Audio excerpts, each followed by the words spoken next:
मैं वकील हूँ, मेरी चौथी पांचवी नस्ल है। मैं कहता हूँ, बरमला कहता हूँ, ये इसमें मुल्क में अदालती निज़ाम ख़त्म हो चुका है। इस मुल्क का अदालती निज़ाम रोटन हो चुका है। शर्म आती है, हमें अफसोस होता है इस चीज़ का कि हमारे यहाँ पे कुल्लोहुम compromised. It is a compromise system. We have a compromise democracy, we have compromise politicians. आगे एक तूफान आएगा और उस तूफान के सामने ये बह जाएंगे तिनकों की तरह। ये पहले भी बह गए थे, इसी जोम में थे कि रोक लेंगे।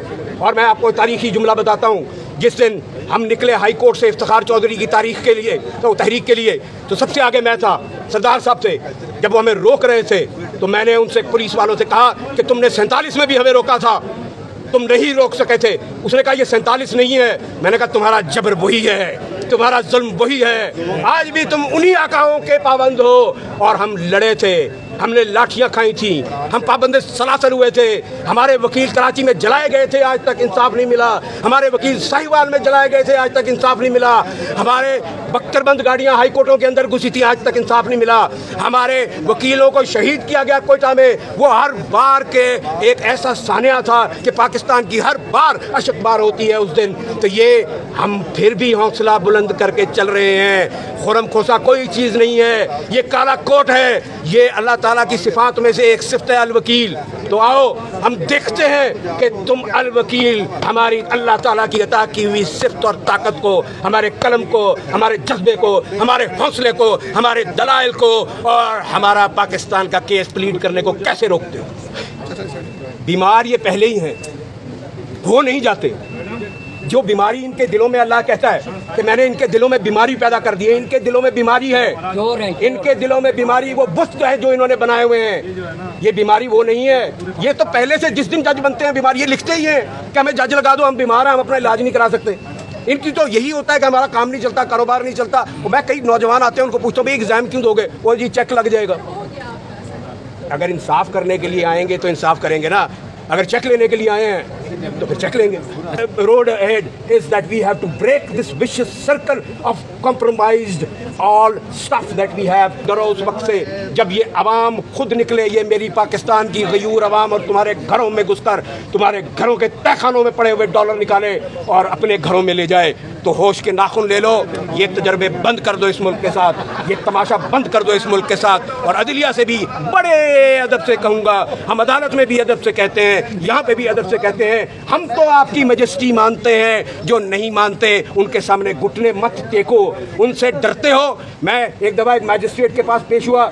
मैजिस्ट्रेट साहब एक केस के अंदर वो उसको बार बार एडजर्न कर रहे थे, तो मैं चला गया, मेरा जूनियर जाता था पहले, मैं उस दिन जाके बैठ गया। मैजिस्ट्रेट साहब आए, तशरीफ रखी, कुर्सी पे बरजमान हुए, तिलावत फरमाई। तिलावत फरमाने के बाद उन्होंने केस कॉल किया। मैंने एक एप्लीकेशन दी, मेरा केस कॉल हो गया। मैंने कहा जनाब आज मैं केस करने नहीं आया, मैं आज जनाब की ज़ियारत करने आया हूँ, मैं देखने आया हूँ। और फिर मुझे खुशी हुई कि आपने तिलावत की, और अफसोस इस चीज़ का कि जो तिलावत हुई उससे तो तुम डरते नहीं जिसका कलाम है। तुम छोटे छोटे इंसानों से डरते हो, तुम्हें शर्म नहीं आती। तुम्हारे पास दो इख्तियार है ना, दो, एक तीसरा इख्तियार भी है। एक इख्तियार तुम इस्तेमाल कर रहे हो कि इसको रोज़ एडजर्न कर रहे हो, 20 दिन हो गए हैं।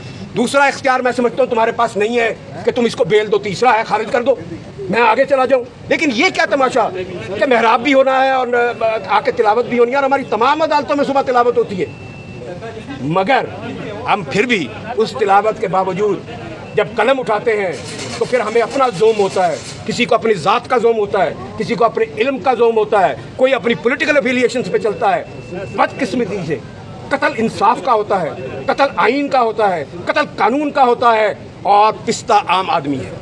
खोसा साहब मुझे ये बता दें, कभी जज साहब छुट्टी पर चले जाते हैं, कभी बीमार हो जाते हैं, कभी वकील बीमार हो जाते हैं, आखिर चल क्या रहा है? देखें, अच्छा, जस्टिस शौकत सदीकी जो थे वो बेचारे बार के अंदर खड़े होकर उन्होंने तकरीर की थी, तब जो है वो उनके जो है कोई साथ नहीं दिया गया, उनके खिलाफ आखिर रेफरेंस बनाया गया और फिर वो बेचारे, और उनका केस पेंडिंग है। हाँ जी, आज भी पेंडिंग है। तो फिर वकला क्यों नहीं इकट्ठे हुए तब? देखें, बात ये नहीं है। बात ये है कि वकला इकट्ठे हुए थे, हमें काली भेड़े हैं, हमें वो काली भेड़े हैं जो आज भी कोशिश कर रहे हैं कि चंद टकों के लिए इस अपनी जो माँ हम जिसको कहते हैं बाहर को बेच दें। हम नहीं बेचने देंगे, हम ललकार के कहते हैं नहीं बेचने देंगे। वही चेहरे हैं जो इफ्तिखार चौधरी की मूवमेंट में सदर होके हाई कोर्ट बार के जज बन गए थे दूसरे दिन। एक दिन तहरीक में माइक पकड़ा हुआ था और उसके खिलाफ तकरीरें कर रहे थे और फिर जाके उसकी बैत कर ली। इसी तरह ये जाके अब जो इन्होंने किया है रोल एक पॉलिटिकल पार्टी की तरफ से हमारी पाकिस्तान बार काउंसिल ने, शर्मनाक बात है। इनको शर्म आनी चाहिए। इनके चेहरे बेनकाब, अब भी ये यही कोशिश कर रहे हैं। अभी वो कहते हैं भज के रलना,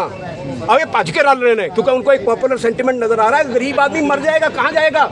इंडिया चला जाए वो, जहाँ आपकी सुजुकी छोटी कार 5 लाख की है और आप यहाँ 32 लाख की बेच रहे हैं। कहाँ जाए वो? नेपाल चला जाए वो इंडोनेशिया चला जाए, वो अफगानिस्तान चला जाए, कहाँ जाए? जब अपने ही महाफिज हमें मारेंगे, जब अपने ही महाफिज हम पे जुल्म करेंगे, जब अपने ही महाफिज कलम जो इंसाफ के लिए थी उससे स्टिक बनाकर हमारी थ्रैशिंग करना शुरू कर देंगे, ना माओं का ख्याल करेंगे, ना बेटियों का ख्याल करेंगे, ना बहनों का ख्याल करेंगे, ना बच्चियों का, लोगों के बच्चों को उठा के उनको धमकाते हैं।